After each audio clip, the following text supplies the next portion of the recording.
Hey, boys and girls. All right, so on this assignment, we're doing it a little bit differently. You're each going to have your own Google slide. So you will turn this in on the Google assignment page. So when you're in your Google Classroom, when you go back to it, there's going to be a button that says turn in or submit. You'll click that when you're done on here.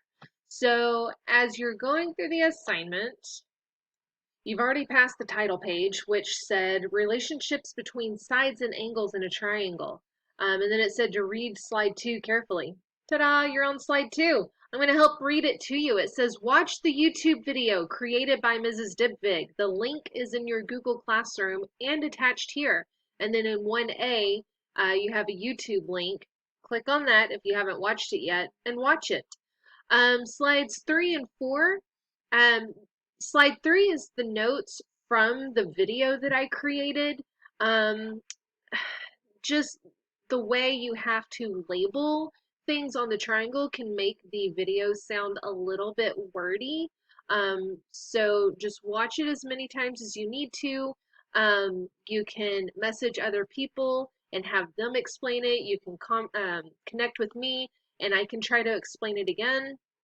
But this concept can be a little bit of a struggle.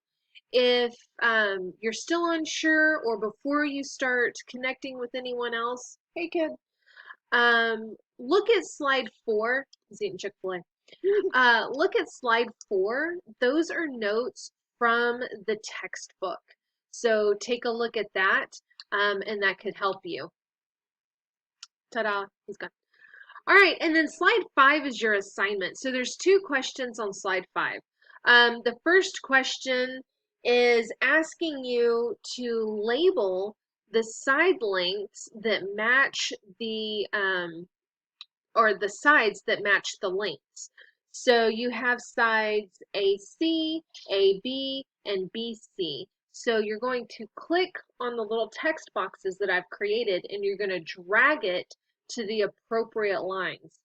And then the second question asks which angle matches the correct angle measurement, which one matches the correct degree. So you have angle M, angle P, and angle N. And you're going to drag those angle labels and match it to the correct measurement. And it'll make more sense if you watch the video first and take a look at the notes. Good luck.